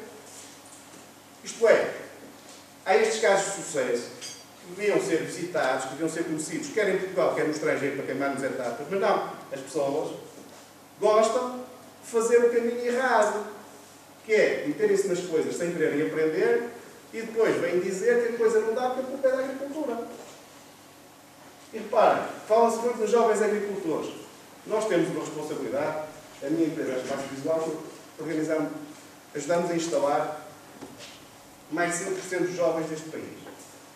Mas o que é certo é que se isto não mudar, mais de 70% deles vão desaparecer. Porquê? Porque as pessoas aparecem-nos lá com uma ideia que dizem, quero fazer mirtilo. Nós falamos com a pessoa, um bocadinho, e chegamos à conclusão que ele não tem grande perfil para aquilo. E dizemos, mas porquê é que não faz plantas aromáticas medicinais? Porquê é que não faz kiwis? Nós damos alguns nomes para visitarem, para verem, para conhecerem, para saberem do nosso ofício, e depois vêem. A conversa dá depois voltas e volta ao mesmo. Porquê é que as pessoas querem aquilo? Querem aquilo porque lhes disseram que dá muito dinheiro. E está certo. Na verdade, dá muito dinheiro. Para quê? Para quem seja capaz de fazer bem, quem tenha perfil para isso. Mas as pessoas estão vidradas só no número. Isso é bom. Mas depois é preciso saber, para chegar ao número, como é que se organiza. Como é que se produz, como é que se colhe, onde é que se vai vender, por aí fora. Mas as pessoas não querem saber disso. O que querem saber é que tem um projeto, o Proder dá 75 mil euros e a partir daí gás à tábua. E a partir daí oferecer os investimentos, gasta esse dinheiro. Depois quando se cai na real, eu tenho um blog sobre agricultura com o meu nome, José Martino, tenho lá um senhor que escreveu a dizer, o José Martino enganou-me porque as ervas cresceram. Mas que as ervas não crescem normalmente? Como é que eu posso ter dito a alguém que as ervas não crescem no tomar de mirtilo? Mas esta é a realidade que nós temos. Isto em síntese para dizer o quê? Para dizer que se as coisas forem bem feitas, como são todos os negócios, as coisas dão dinheiro. Agora, se não forem, o que vai acontecer daqui a 3 ou 4 anos, eu espero estar enganado, é que esta moda da agricultura vai voltar ao antigamente, que a moda vai dizer, eu já tinha dito que não dava. Isto é, se nós formos capazes, profissionais que andamos, dar a volta um pouco a esta realidade. Dizer às pessoas, cuidado, vejam bem, aquele fulano tem sucesso, porque é que tem sucesso? E aquele tem sucesso, porque é que tem sucesso? Mas queríamos dar 3 ou 4 pontos só para vos explicar que é assim. As coisas na agricultura têm explicação e pode-se saber o que é que estão assim, como é que deviam ser feitas. Das atividades que aqui foram focadas, são atividades marginais do ponto de vista da agricultura. E porquê? Porque a malta não sabe, do ponto de vista geral, nas grandes culturas, que há problemas de rentabilidade, defende-se recorrendo a atividades em que o potencial de rentabilidade é maior. O que é que nós ouvimos aqui? Kiwis, mirtilos, horticultura, cogumelos, floricultura e ervas aromáticas e medicinais. As ervas aromáticas e medicinais, na minha perspectiva, são a cereja em cima do bolo do que é esta busca de rentabilidade nacional. Do ponto de vista normal, são atividades que têm algum problema de rentabilidade, mas que permitem chamar-se projetos de autor. O que é que são os projetos de autor? É o que nós vimos aqui por outros casos. Se abrirem a internet, tem lá meia dúzia de projetos, do ponto de vista de plantas aromáticas medicinais, que são situações muito inteligentes, porque esta atividade é uma atividade de conhecimento. O que nós assistimos aqui é alguém que se dedicou, tem um conhecimento muito acima da média e permite fazer negócio. E isto é louvável. E este é o caminho que nós devemos fazer. Que é, naquilo que nos metemos, temos que ser os melhores. Temos que saber mais que qualquer outro, independentemente de termos formação ou não termos. E este é que é o ponto-chave para o sucesso. E é isto que aqui houve a organização, trouxe cá pessoas que conseguiram demonstrar estas coisas todas. E, portanto, eu não quero estragar isto, não vos digo mais nada, fico à vossa disposição para o debate. Obrigado.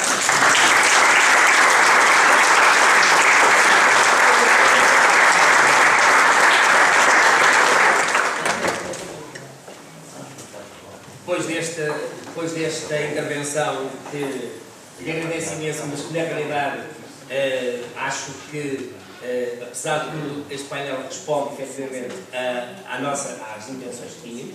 Obviamente que agora as questões podem ser levantadas e, portanto, alguma questão que esteja menos clarificada, alguma dúvida, especialmente lançada aqui por um engenheiro que na realidade nos deixa um pouco pulga na orelha, não é? Mas então vamos tentar verificar efetivamente quais são as dúvidas que estão na Assembleia e eu já abria o debate. Quem quiser colocar questões, aos elementos da mesa, apesar de adiantar a hora.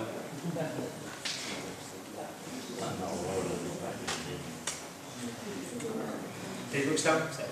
Sim, é mais uma questão, pronto, mais geral para toda a gente. E é mais, pronto, para satisfazer uma pequena curiosidade que eu tenho cá dentro. A nível da União Europeia, vocês consideram, isto aqui, pronto, é uma pergunta aberta para toda a gente, vocês consideram que há muitos entraves e se calhar há quase como se fosse pelo facto de nós estarmos na União Europeia e por causa da PAC e tudo mais, se calhar cria algumas desvantagens por parte, pronto, dos produtores nacionais face aos produtores externos. Estou agora, pronto, por exemplo, a falar das limitações das cotas e tudo mais, não sei. Gostava só de ouvir assim um bocadinho. Pronto, essa questão é interessante. Isto é assim. O que é que acontece? Há dois tipos de ajudas. Há ajudas ao investimento e ajudas ao rendimento. Portanto, estas ajudas nos últimos anos são sensivelmente 600 milhões de euros cada uma delas. Portanto, quando isto é analisado do ponto de vista da economia portuguesa, estes apoios, e que são o produto, são 6 mil milhões, portanto, só as ajudas ao investimento são 10%. O resultado é o aumento do volume da produção de 1,5% ao ano. Quer dizer que isto é de uma ineficiência, ou seja, quem está a colocar este dinheiro na economia e na agricultura devia ser despedido e preso por crime de lesa pátria. E porquê? Porque as ajudas são uma espécie de droga. Isto é, elas existem e deveriam servir o chamado bem público, que é deveria haver determinados objetivos para a agricultura portuguesa e essas ajudas deveriam ser incentivos nesse sentido. Mas não, o que acontece é o contrário, promoveu-se a ideia, e tem sido uma arma de arremesso político, que toda a gente tem direito a uma ajuda. Eu quero comprar um trator, tenho uma ajuda.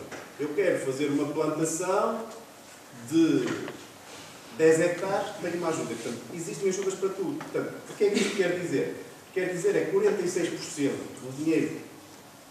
do dinheiro público que apoia investimentos está em máquinas e equipamentos. Sabe o que é que isto quer dizer? Quer dizer que quem nos dá o dinheiro lá de fora, passado uns meses fica com ele. Porque é tudo importado. Portanto, este é que é o ponto-chave. O que é que isto deveria acontecer? Deveria acontecer que o dinheiro deveria ser dado a quem fosse competente para produzir.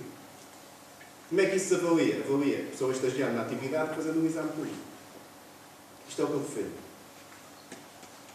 Jornal Público do dia 11 de agosto tem lá uma página sobre isso. E não tenho problema em defendê-lo publicamente. Agora, não aceito que o meu país seja intervencionado e que as reformas do meu pai e do meu sogro sejam deputadas quando recebem 300 ou 400 euros. Isso continua a tirar dinheiro pela janela, em quem nos dá o dinheiro lá fora fica todo contente que nós estamos de volta. Porquê? Porque nós temos de aplicar dinheiro, temos de produzir, ter produto, e esse produto tem de gerar margem para pagar impostos, segurança social para aí fora, para ficar cá em Portugal. Isso não está a acontecer. Como é que isto se muda? As pessoas sendo mais profissionais e mais exigentes. O que acontece? Isto é contracorrente. Normalmente, a maioria das pessoas o que acha é que se o outro recebe, ele também tem de receber. E isto mata. Porquê? Porque os políticos fazem aquilo que o povo quer. Os políticos são melhores que a média da população. Infelizmente. Portanto, o que vai acontecer é que nós, no próximo ano, vamos ter um segundo resgate. Não conseguimos nem pagar a amortização da dívida, nem os juros da dívida. Somos uma família que não tem cabeça para gerir o dinheiro. E, portanto, mesmo que o custo seja a zero, tem que aumentar o rendimento. Tem que produzir mais. Quando não fizer isso, não há volta a dar, é resgate. A questão das ajudas. Nós deveríamos geri-las com inteligência. A nossa agricultura está entre a 22ª e a 25ª posição no desenvolvimento da União Europeia, de acordo com o critério, ou por área, ou por população ativa por aí fora. Portanto, quer dizer que nós deveríamos estar em 27 entre o segundo e o quinto a receber. E o que acontece é que não estamos no fim da fila. Porquê? Por razões históricas, por razões políticas de negociação e, sobretudo, porque nós, como povo, estamos anestesiados. Portanto, não somos capazes de dizer, eu como português, recuso-me a aceitar isto. E em tudo que falo nisto. Portanto, normalmente quando eu falo, são ideias que as pessoas deveriam saber, mas que não sabem. E, portanto, enquanto nós, como pessoas e como cidadãos, não assumirmos que temos que mudar isto não vai mudar nada. Obrigado. Mais questões? Força, Pedro. Agora, em relação a esta questão, penso eu, poderei estar enganado, se estiver enganado, podem tirar à vontade. Este problema que estamos a falar já vem de há muitos anos atrás. Certo? Portugal, há muitos anos atrás, recebeu muito dinheiro para deixar de produzir, começaram a aparecer as cotas, limitações, e agora continua a receber dinheiro para continuar desorganizado. A mim parece mais ou menos isto. De qualquer forma, e a sua resposta era de 1 milhão, a minha, se me der uma resposta, se me considerar uma resposta, é de 5 milhões. Como é que se consegue organizar os terrenos, o país, a nível agrícola, como é que se consegue organizar as coisas de forma a que haja terrenos disponíveis? Eu já ouvi várias pessoas a dizer que é difícil encontrar terrenos. Não faltam terrenos ao abandono. Eu, pelo menos, vejo isso. Não faltam terrenos ao abandono. Como é que se consegue organizar isto? É quem compete. Bom, a questão é simples. Repara, eu a resposta para os 5 milhões de euros não tenho. Agora uma resposta para si tenho. Que é o seguinte. Há uma coisa que nós temos que fazer. Repare, para mim há um desafio de vida que é conseguir desatualizar os maias do Bessa de Queiroz. O que acontece? Tem mais ou menos 150 anos que pelo menos isso, que este livro foi escrito. E o que acontece é que os problemas estruturais que este livro do Essa foca, ainda hoje, são atuais. E o primeiro é este, nós não conseguimos, quer do ponto de vista pessoal, quer do ponto de vista coletivo, responder a uma questão como é que eu resolvo um problema com eficácia? Certo? Isto está muito para a frente. Essa questão que foca dos terrenos, claro, tem uma resposta ali do Filipe Costa. Não resolve o problema do país, mas resolveu um, que é, ele não tinha terreno e foi à procura dele. Certo? O primeiro ponto-chave é este. O segundo ponto-chave é, eu, como cidadão, estou indignado que quem tenha terrenos não os coloque à disposição de quem os quer arrendar. Mas não coloca porquê? Não coloca porque, por exemplo, nós temos clientes que vão falar com o dono de uma quinta para arrendar com um prazo de 15 anos e ele diz, pá, também eu vou dar uma resposta. Não precisa daquilo para nada. Estamos a falar de um caso, por exemplo, que era um médico. E o que é que acontece? Quando ele vai trocar impressões com a família ou com os amigos, lhe vão dizer, pá, não arrendes que não precisas disso para nada. Se houvesse uma pressão da opinião pública neste sentido, eu quando fosse falar com os amigos, alguém que ia dizer, pá, a renda que estás a colocar ao serviço da economia portuguesa. E essa é que a questão o que é que o senhor pode fazer, o que é que eu posso fazer, o que é que cada um de nós pode fazer. E por isso nós somos responsáveis. É por isso que, repare, em nome desta resposta, e se me permite a frontalidade, é por isso que eu tenho um curso de agronomia, é por isso que eu tive que enfrentar a minha família toda, e hoje tenho alguma credibilidade, porque tenho um conjunto de empresas e empregados. Tenho algum sucesso. Porquê? Porque acreditei sempre que era capaz de ter sucesso. Mas se perguntar, eu estou aqui a esta hora, mas amanhã às 8 menos um quarto, tenho que estar em Rezende para ver um terreno. E repara, eu tenho 51 anos, tenho 15 empregados, mas ao domingo, às 8 menos um quarto, trabalho. E esta é que é a questão-chave. É que enquanto cada um de nós não procurar soluções para si, não há soluções para o país. Outra questão que existe é o resultado da ausência de política em Portugal. Nós não sabemos para onde é que queremos ir. Claro, do ponto de vista, eu escrevo um blog sobre a agricultura. Se o ler, tem lá muitas coisas escritas do que é que deve ser feito. Está escrito nos jornais. Agora, acha que algum dia alguém me convida para algum cargo de responsabilidade? Não convidam. Claro, Está marcado. Não, a questão não está marcada. A questão é que, repare, já dizia o general romano, para lá, na Ibéria, que tem um povo nem se governa, nem se deixa ser governado. A questão-chave está aí, enquanto cada um de nós não for exigente e não resolver os seus problemas e for exigente com o resto e o sistema começar a funcionar, a partir daí há soluções. Há uma coisa que eu não aceito no meu trabalho de agricultura, que é, em todos os países do mundo onde vou, estive nos Estados Unidos a ver mirtilos no início de agosto, estive na Holanda em finais de julho, estive em Inglaterra em abril. Para dar um exemplo, em que viste aqueles que com a maior parte das visitas foi eu que as organizei. Em nenhum destes países eu me sinto inferiorizado por ser português. Eu não aceito isso. Mas não aceito porque trabalho para isso. Não faço igual. A estrutura, os laboratórios, a organização não é igual. É verdade. É verdade, não é igual. Mas os resultados são próximos. Porquê? Porque nós conhecemos uma característica boa. é que, se formos ver o modelo, copiamos bem. E é esse o caminho que temos que fazer. Eu, se bem me apercebi, cheguei a uma conclusão. Quem tem vontade, quem tem o tal perfil, pode ganhar dinheiro na agricultura sem apoios. Foi isso que foi dito, que aquela senhora disse que se tivesse menos 20 ou 30 anos, que apostava milhões e que não precisava dos apoios para nada. Eu, por acaso, também já falei com alguém que está aqui presente, que me disse que já está cheio dos apoios. E ganha dinheiro. O que é que acontece? Isto pode ser uma boa erva para os oportunistas.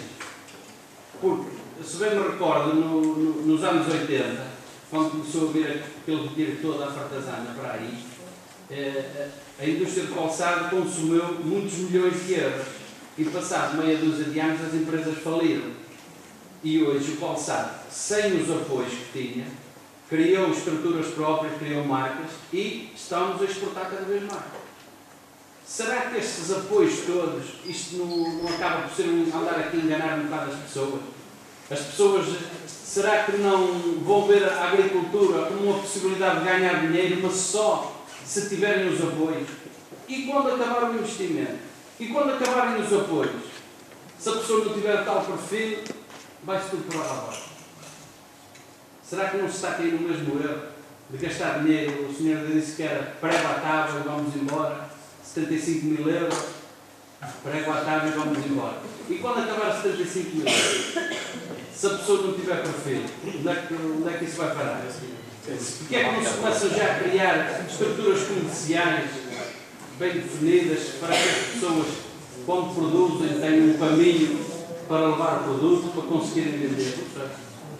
Bom, a questão que coloca é lógico que eu coloquei a questão só por um dos lados. Portanto, o que diz é uma realidade, no fundo, vai de encontro ao que ele disse, mas não nos podemos esquecer onde é que estamos a aplicar as coisas. Isto é, fazer investimentos na agricultura, estamos primeiro, foi buscado aqui, estamos numa indústria a céu aberto. O risco é elevado. O que é que acontece? O que é que distorce isto tudo? O que distorce isto tudo é que estes tipos de apoios são bons para quem já tem dinheiro ou acesso ao crédito. E, portanto, a questão dos apoios é como aos medicamentos. Isto é, os medicamentos, se forem bem utilizados, dão bons resultados. Não é? E é por isso que as pessoas vão ao médico. Dificilmente as pessoas podem automedicar-se, porque já sabem, mas se a coisa doer mais ou for mais complicada, vão ao médico ou no hospital.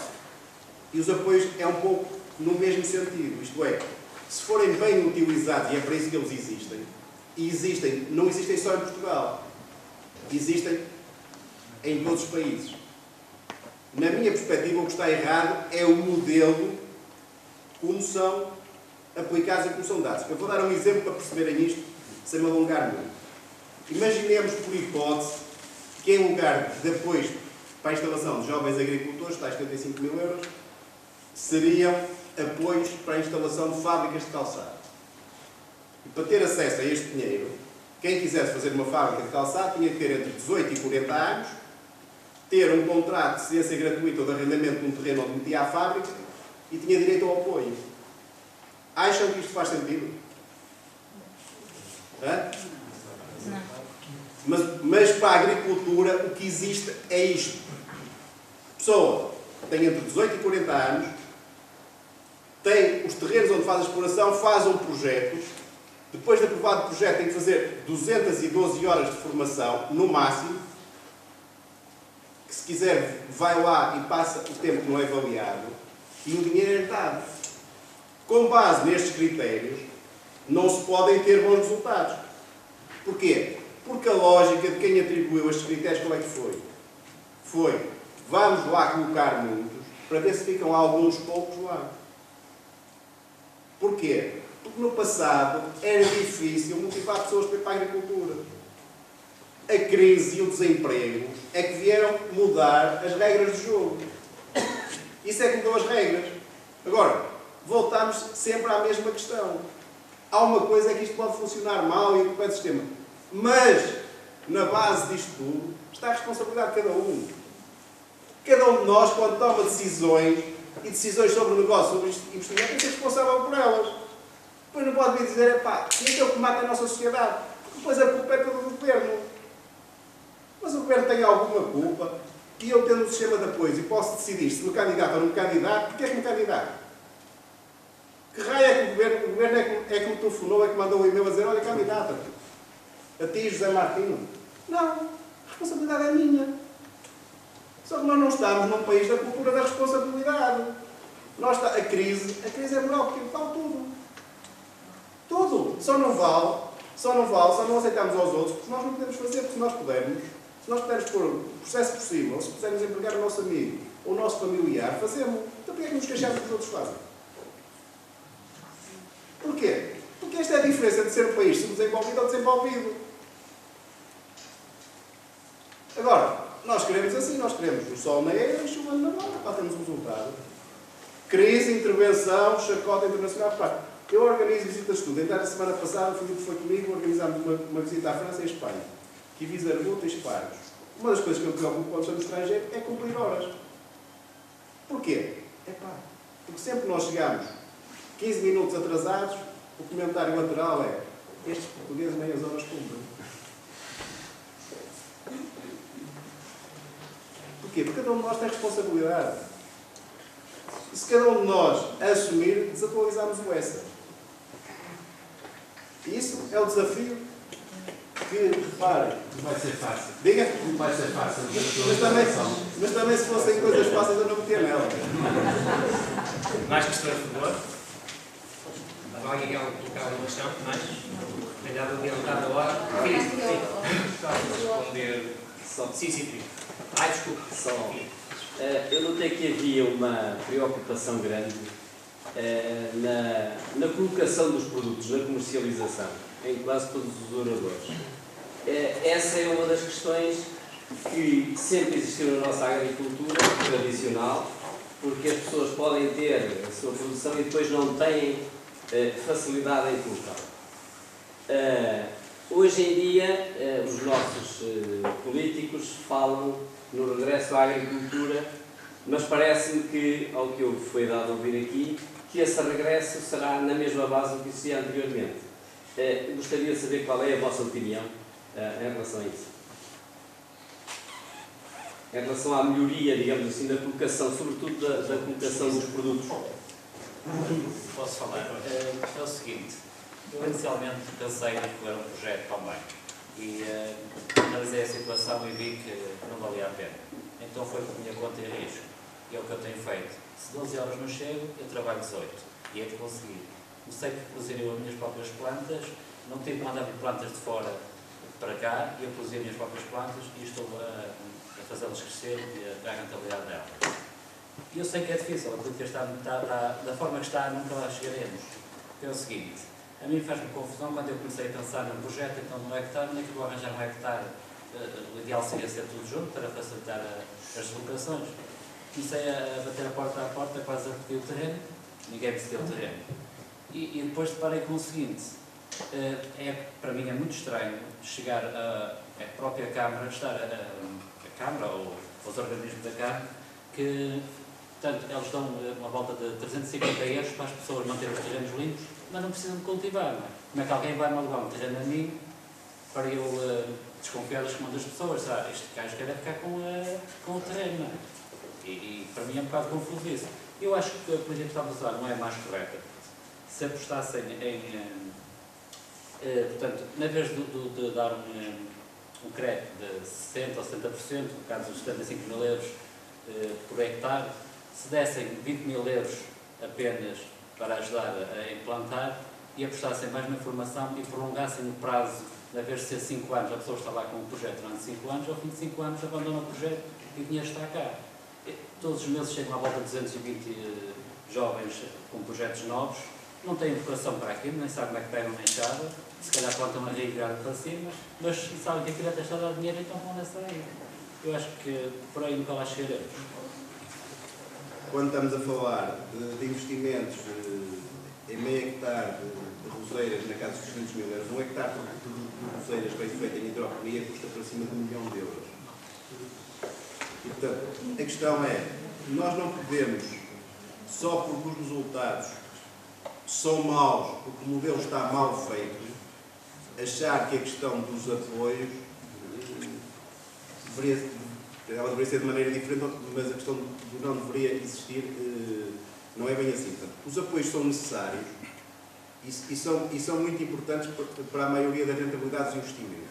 Porque há investimentos em infraestruturas, em terraplanagens, em correção de propriedades, em captação de água, isto com as alterações climáticas, cada vez é preciso fazer furos, charcas, sistemas de rega, por aí fora. Portanto, isto não é uma panaceia. A outra questão é, o que tem a ver aqui é uma diferenciação entre o que interessa, qual é a dimensão que interessa apoiar. Claro que vem logo dizer, mas isto só vão apoiar os ricos, os que podem, os não sei o quê. Mas na minha perspectiva, deve-se apoiar os competentes. Quem tiver perfil. E apoiar, se calhar, ainda mais. Dando-lhe apoio à tesouraria nos primeiros anos. Reparem, o Filipe focou o caso de Mirtilo. Não sei se repararam nos números. Os números são bons em plena produção. Mas até chegar lá, no primeiro ano não produz, no segundo produz pouco, no terceiro já produz alguma coisa e é capaz de utilizar a tesouraria ao quarto ou ao quinto ano. É preciso capacidade financeira para aguentar. Portanto, o que é que acontece aqui? O que acontece aqui é que as coisas deveriam ser dadas de maneira a que as pessoas pudessem atingir os objetivos. E, portanto, as pessoas, por um lado, teriam que ser competentes e, por outro lado, deveriam ainda ter mais apoio bancário à tesouraria por aí fora. A questão da comercialização é uma questão que advém da desorganização da produção. Que é, os números da agricultura são estes. Porquê? Porque nós aderimos à União Europeia e passámos a viver melhor todos. Ou não? Desde 1986 para cá não vivemos melhor? Hã? Muito melhor. Muito melhor. Alguns que dizem agora, voltamos ao antes de 25 de Abril. O quê? Temos água em casa, eletricidade, esgotos, saúde, estradas. Mesmo com o rendimento baixo, vivemos completamente diferentes. Não são só vantagens. Quem é que pagou a fatura? O agricultor e o industrial. Porquê? Porque tivemos que competir com os outros. O problema que nós temos é que nós queremos, é tipo uma competição em que nós na agricultura vamos de bicicleta e os outros vão de moto. Porquê? Podemos fazer coisas muito pequeninas. Mas coitadinho, eu só tenho isto, tem que ser apoiado. Há uma coisa que deve ser interesse nacional. Produzir kiwis. Qual é a economia de escala? Pelo menos 4 hectares. Eu não tenho, rapaz. Vamos apoiar quem tem perfil, não é só ter área. Nós produzimos mirtilos, estamos a produzir com 1 hectare. 1 hectare em mirtilos daqui a 3 ou 4 anos, não temos hipótese. Claro que não está mal, quem começa com 1 hectare, se for bom, daqui a 3 ou 4 anos vai passar a ter 3 ou 4. O que é que vai fazer? Tem que ir à procura de terra. A nossa terra tem que funcionar. Temos que pressionar toda a gente em terra abandonada, que é contra o desenvolvimento. Eu, se fosse Presidente de Câmara, o meu slogan seria, quem tem terra abandonada é contra o desenvolvimento do Conselho.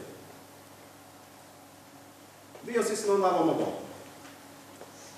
Agora, a questão é que o problema, nós achamos que quem tem que resolver os problemas são os outros. Repare, eu, o Filipe e outros, temos a formar uma associação de agricultores. Chegar a determinada altura, as pessoas dizem que sou eu que tenho que resolver os problemas. Mas eu sou um cidadão como os outros. A única coisa que me preocupa é deixar um bom exemplo para os meus filhos.